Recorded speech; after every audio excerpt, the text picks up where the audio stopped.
Suara Hati. Renungan kita hari ini, topik, menjadikan orang lain sebagai saudara. Dan jangan lupa saudaraku, untuk membagikan renungan ini kepada orang lain, agar mereka juga mendapatkan kekuatan rohani di dalam Tuhan. Kiranya saudara diberkati oleh Tuhan kita.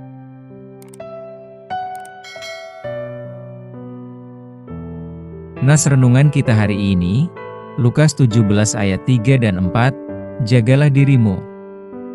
Jikalau saudaramu berbuat dosa, tegurlah dia, dan jikalau ia menyesal, ampunilah dia. Bahkan jikalau ia berbuat dosa terhadap engkau 7 kali sehari dan 7 kali ia kembali kepadamu dan berkata, "Aku menyesal," engkau harus mengampuni dia. Ketika kita sedang memikirkan orang yang menyakiti, menjahati, atau berbuat dosa kepada kita, secara tak langsung dan di dalam hati, mungkin kita akan mengkategorikan sebagai musuh atau lawan kita. Salah satu hal yang menjadi teringat kepada kita, adalah fokus terhadap perilaku menyakitkan yang telah mereka perbuat kepada kita. Misalnya, seseorang yang sering membohongi kita, maka kita akan menjulukinya sebagai pembohong. Mungkin kita pernah memberi jawaban kepada orang yang bertanya tentang seseorang yang kita kenal itu, lalu kita menjawabnya, "Oh, si pembohong itu." Mungkin demikian respons kita. Dalam konteks renungan firman hari ini, kita melihat ada satu pesan Tuhan Yesus yang sangat penting, yaitu Tuhan Yesus sedang membicarakan tentang seseorang yang berbuat dosa. Maka pesan Tuhan Yesus adalah, kalau saudaramu berbuat dosa, tegurlah dia, dan jikalau ia menyesal, ampunilah dia. Perhatikanlah, bahwa Tuhan Yesus menyebutkan orang yang menyakiti atau berbuat dosa kepada kita dengan istilah saudaramu. Tuhan Yesus tidak berkata, si pendosa, atau si penjahat. Mengapa Tuhan Yesus berkata demikian? Satu hal yang harus kita pahami, adalah Tuhan Yesus sedang mengajar kita, untuk memahami arti mengasihi dan mengampuni orang-orang yang telah menyakiti kita.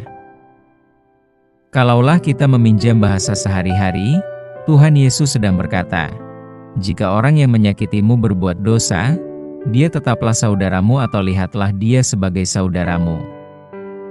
Inilah yang Tuhan Yesus maksudkan. Melalui nas renungan ini, Tuhan Yesus sedang mendidik kita untuk melihat orang yang menyakiti kita sebagai pribadi yang perlu dikasihi. Mengapa perlu dikasihi? Sebab hal ini sangat penting, karena Tuhan Yesus tidak ingin kita terjebak dalam kemarahan dan kebencian kepada orang lain. Kita tahu bahwa kemarahan dan kebencian tidak akan membereskan persoalan dosa, malah menjadi sebuah akar kepahitan yang akan mencemari kehidupan kita. Maka dari itu, cara agar kita tetap dapat hidup dalam pengampunan, adalah dengan melihat orang yang telah menyakiti kita, sebagai teman atau sebagai saudara dan bukan sebagai musuh. Ketika kita menyadari bahwa mereka adalah teman atau saudara, maka sikap kita akan dapat lebih lembut, penuh kasih, serta lebih mudah bermurah hati kepada mereka. Oleh karena itu, jika kita sedang disakiti, maka seperti kata Tuhan Yesus, jikalau saudaramu berbuat dosa, ampunilah dia. Amin. Saudaraku, topik doa kita hari ini, yaitu mengampuni kesalahan orang lain. Salam persaudaraan kepada kita semua. Tuhan Yesus memberkati kita.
hamu akan aloja jalana sorat Roma hamu upasonang pe hamu Osroha